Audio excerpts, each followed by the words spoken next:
E é interessante, irmãos, porque o que isso tem a ver com um propósito? Primeiro, para a gente entender o que isso tem a ver com propósito, primeiro, para a gente entender essa palavra, a gente tem que voltar um pouquinho. Alguém aqui sabe o que é propósito?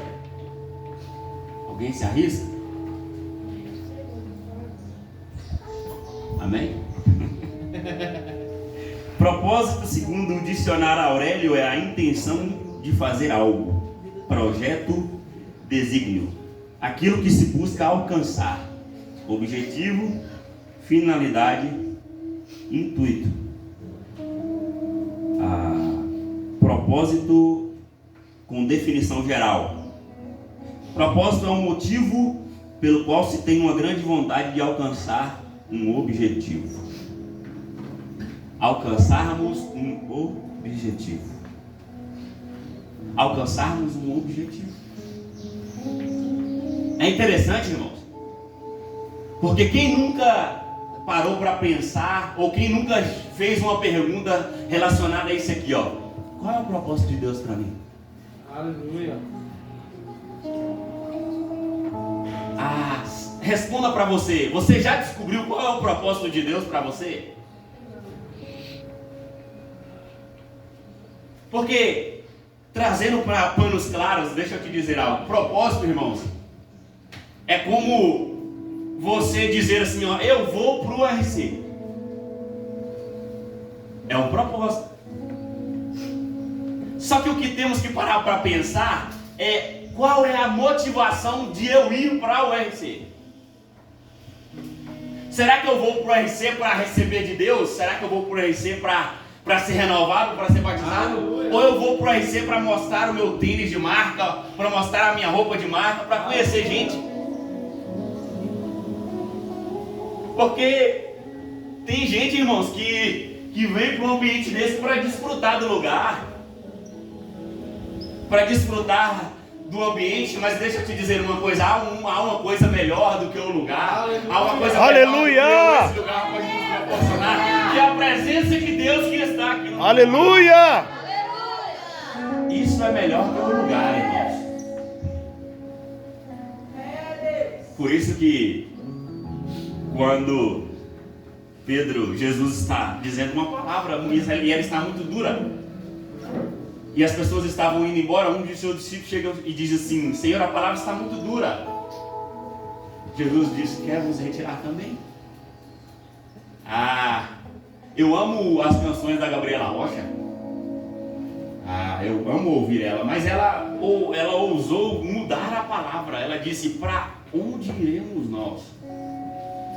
A palavra não diz para onde iremos, porque não é um lugar, irmãos. A palavra diz: para quem iremos nós? Porque não é o ambiente que muda as pessoas, irmãos, é a pessoa de Cristo Jesus. Aleluia. Isso é interessante. Quem aqui já encontrou o propósito de Deus para a sua vida? Aleluia. E a pergunta que nós temos que fazer é: como eu posso entender o propósito de Deus para a minha vida? Como? Irmãos, eu acredito que firmemente, eu estava até comentando com o bispo ontem, ele disse isso falou muito comigo. Eu acredito firmemente que o propósito de Deus para as nossas vidas é que nós tenhamos vida em abundância e em plenitude. Em abundância, outras versões. Esse é o propósito de Deus para nós aqui. Só que nós alcançarmos essa vida, essa plenitude é outros 500. Por que, pastor, você está dizendo isso? Porque viver o propósito, irmãos, inclui você passar por vários processos de vida. É como a maturidade. Ao contrário do que muitas pessoas pensam, irmãos, maturidade ela não vem com os anos, ela vem com os danos. Maturidade não vem com os anos. Com os anos vem a experiência. Experiência você tem com os anos. Agora, maturidade, irmãos, é com os danos. É verdade, Jesus. Pastor, me prova na Bíblia. Eu provo. Jó 40. Antes eu só ouvi falar. Hoje os meus olhos te contemplam. Aleluia. Glória a Deus. Então tem lugares em Deus que você vai acessar só quando você tiver maturidade suficiente. Tem pessoas que se contentam em com água só nos tornozelos. Há pessoas que se contentam já com águas no joelho. Agora tem pessoas, irmãos, que querem nadar e morrer nesse rio. Glória a Deus. Depende da fome que você tem de Deus. E deixa eu te dizer algo. A oração, ela revela quem tem fome e quem não tem de Deus. É interessante, para eu alcançar maturidade, é necessário eu passar alguns processos de vida.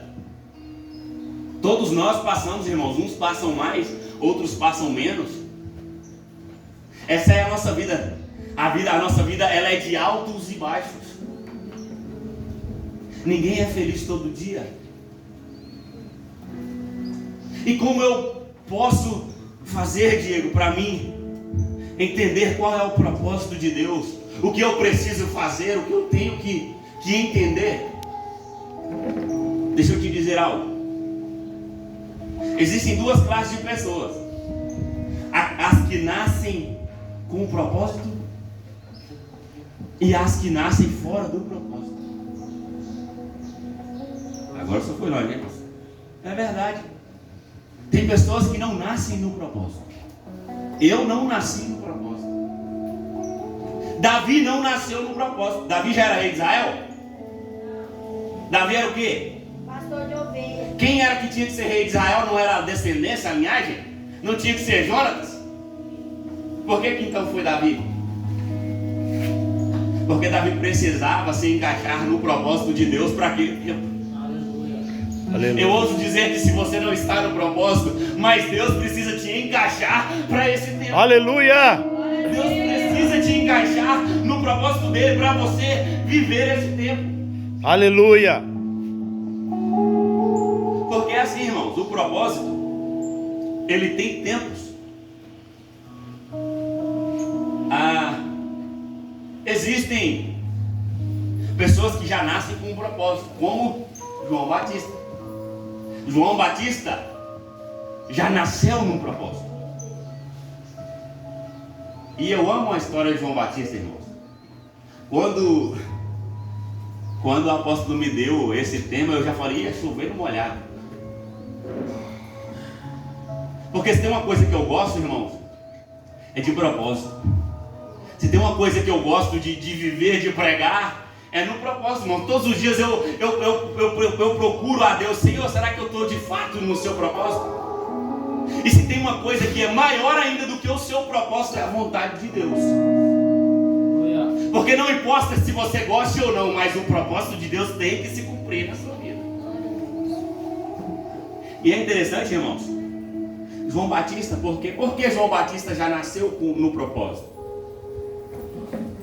Porque a Bíblia diz que a mãe dele era estéril. A Bíblia diz que a mãe de João Batista era estéril. Ela não tinha que ter filhos. Mas Deus precisava de alguém para anunciar a vinda do Messias. Deus precisava de alguém para preparar o caminho. Eu não sei se você está entendendo, meu querido.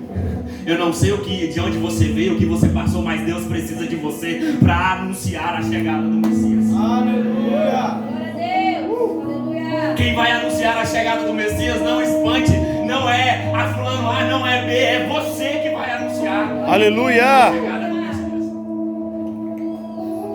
E é interessante, irmãos, porque quando um anjo aparece a Zacarias, sacerdote, profeta,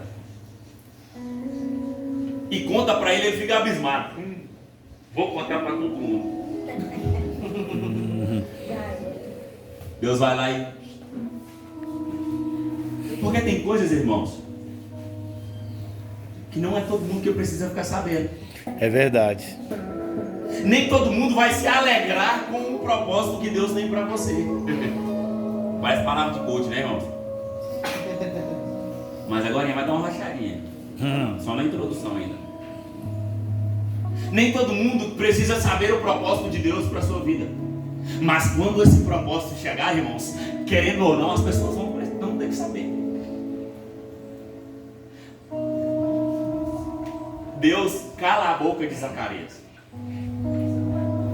Agora aquela que não gerava vida começa a gerar vida.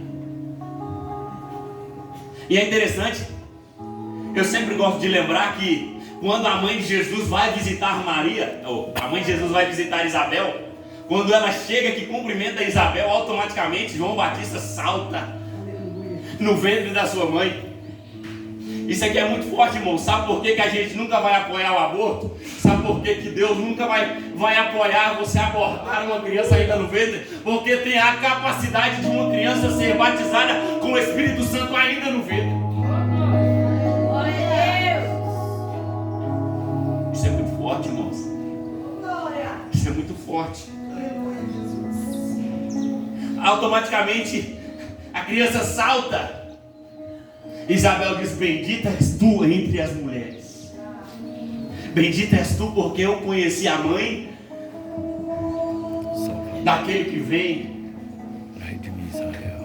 E é interessante, irmãos, que quando João Batista nasce, há um decreto liberado sobre aquele tempo, que João Batista ia ter que fugir, a mãe dele ia ter que dar para uma classe de pessoas chamada beduínos, que viviam nas montanhas. E agora ela dá João Batista para aqueles tipos de pessoas cuidarem dele, para que João Batista não fosse morto. Jesus foge para o Egito. E é interessante, irmãos, que João Batista cresce ali no deserto, ali no alto daquelas montanhas. Há alguém que diz que deserto é lugar só de sofrimento. Alguém diz que deserto é lugar de sofrer, de definhar. Se você ler Lucas capítulo 1, versículo 80, vai dizer assim: que o menino crescia e se fortalecia no deserto. Então, enquanto para uns deserto é lugar de sofrimento, para outros deserto é lugar de crescimento. Aleluia! Para quem tem propósito, para quem entende de reino, deserto é lugar de crescimento. Deus. E é interessante que quando a Bíblia vem citar João Batista, quando João Batista surge pregando no deserto, havia um silêncio de aproximadamente 400 anos. 400 anos sem as pessoas ouvirem falar. Então agora surgiu no deserto um que estava no propósito com roupas diferentes, comia coisas diferentes, pregava, mas pregava uma palavra dos céus. A Bíblia diz que João Batista tinha algo de Deus. Não se engane, meu querido. Não se engane, João Batista não tinha uma igreja física na beira do Jordão. João Batista não aplicava a hermenêutica, homilética ou exegese. João Batista não tinha um fundo musical. Mas João Batista tinha uma palavra do céu: arrependei-vos, porque é chegado o reino dos céus. Aleluia! A palavra do Evangelho. Ele anunciava o Evangelho de Cristo. Ei, deixa eu te dizer uma coisa: ali na beira daquele Jordão não tinha rico, não tinha pobre, não tinha preto, não tinha branco. Todos se alinhavam diante de João Batista. As pessoas saíam cerca de aproximadamente, segundo os teólogos, 15 quilômetros de a pé para ouvir a palavra que João Batista tinha. Qual palavra nós temos carregado nesses dias? Será que as pessoas andam 15 quilômetros para nos ouvir? Será que o que está saindo da nossa boca, será que o que está fluindo no nosso rio está gerando vida? Será que as pessoas estão interessadas em ouvir aquilo que nós temos, que nós carregamos? Porque se você tem propósito, meu querido, então você tem responsabilidades. Deixa eu dizer uma coisa: Deus não usa desocupados. Aleluia. Deus não usa desocupados. É forte, mas é a palavra.